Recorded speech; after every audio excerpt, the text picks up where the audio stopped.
Let's talk about how to set up a Cinema 4D document. I'm going to go to File, and I'm going to say New. And you notice now in our Attributes Manager, we see a Cinema 4D document setup.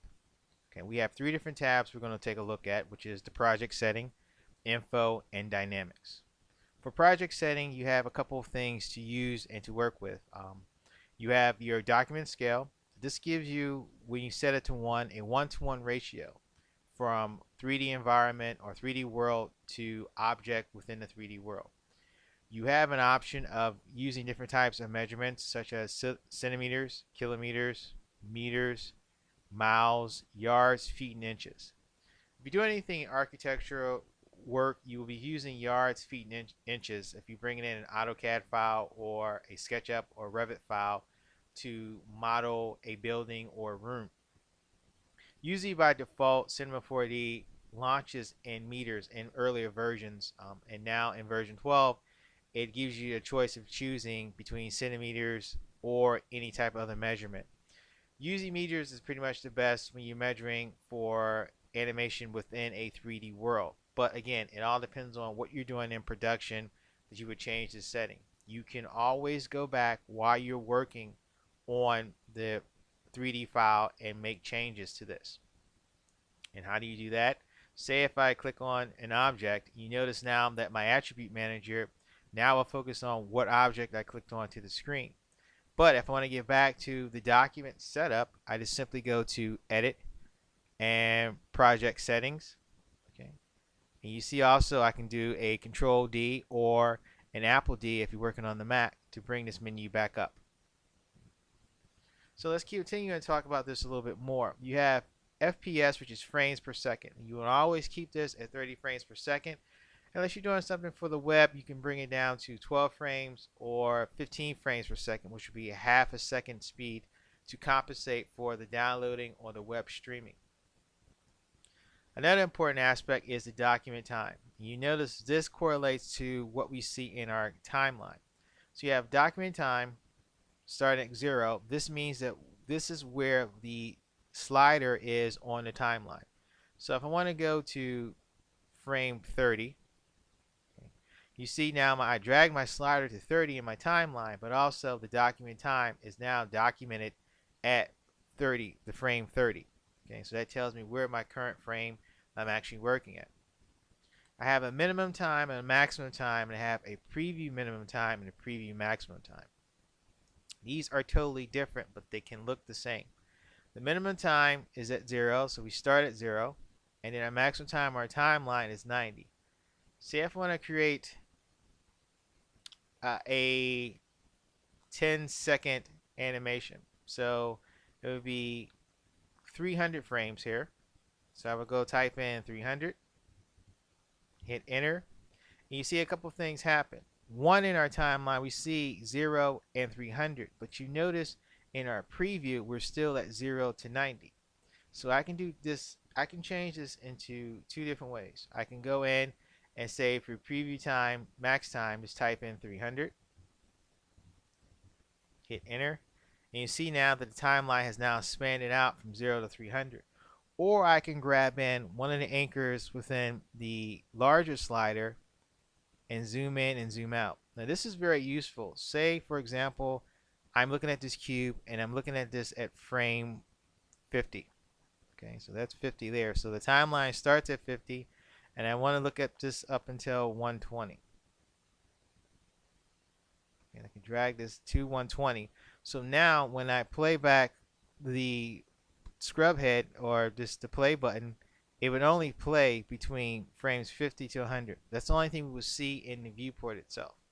All the other animation will still be moving, still be going, but to concentrate in the current timeline from ranges 50 to 120, I've kind of previewed that time and zoomed it in to that given area. So again, you will use this in different times while you're working through production, especially with animation. It's a great tool to actually to be able to zoom in and focus in certain areas to cycle it back to see how the animation actually looks. We have our level of detail, which is 100, and I'm going to use the figure as an example here. I'm going to delete the cube, and I'm going to use my hotkey of Control D or Apple D to bring back up my Cinema 4D document. And here's our level of detail. It's at 100%. But you notice when I bring this down to say 50%, you see now that the 3D figure looks a little bit blocky or kind of like a low poly game character.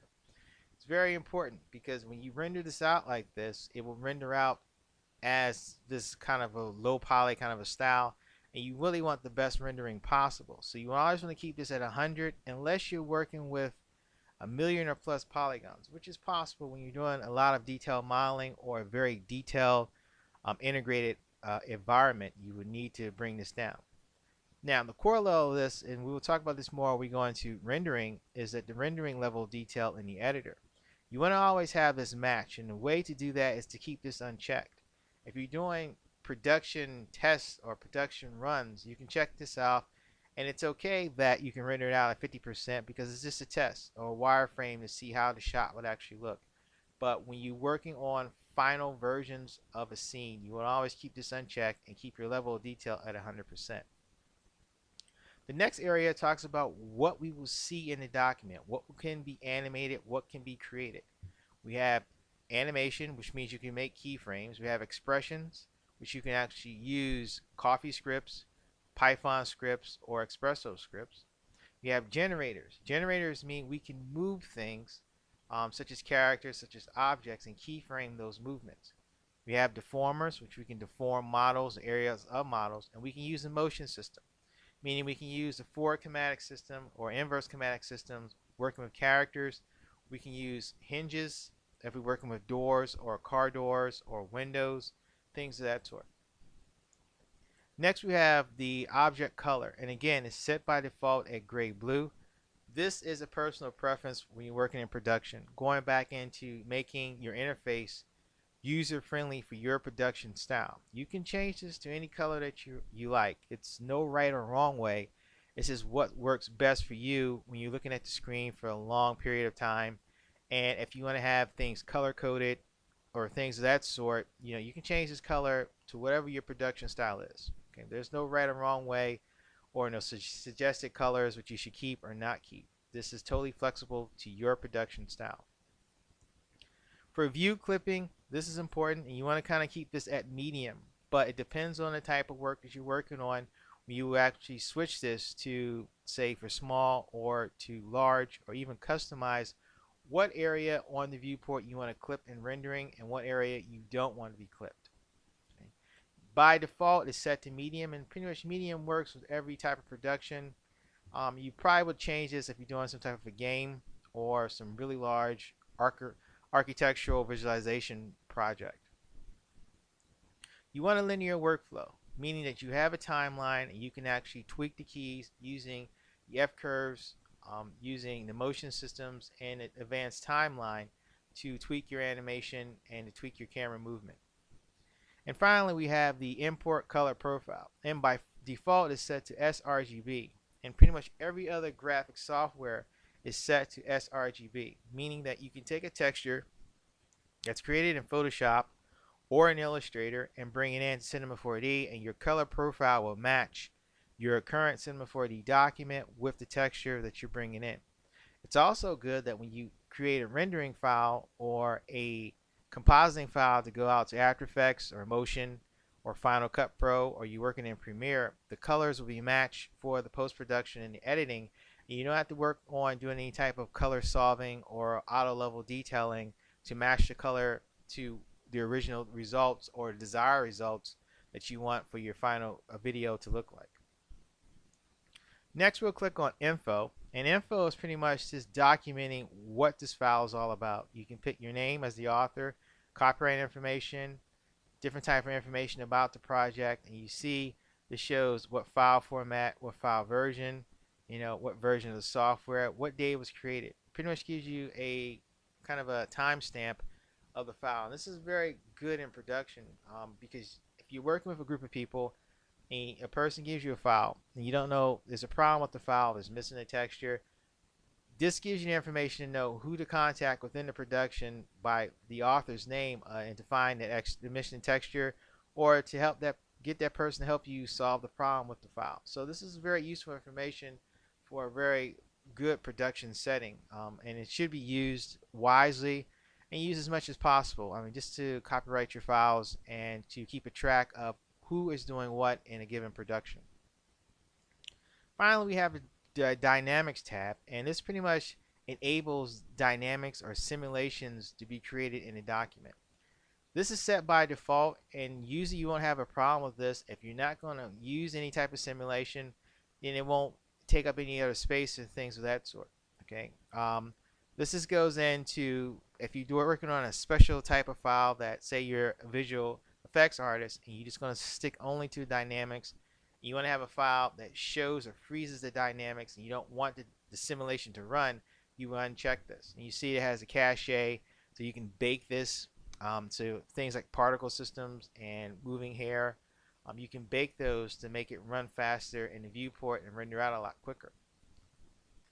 And this gives you things you want to add in. If you're expert area for a collision margin, how hard the collision should be from one object to another in the dynamics.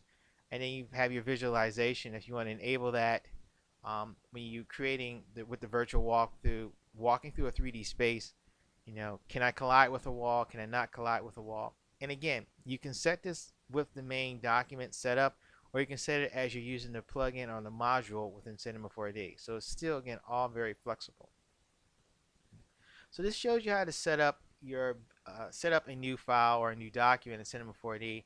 And you notice that you can always go back in anytime and change this. Remember, you just go into Edit and Project Settings, or hit Control D, or if you're on a Mac, Apple D.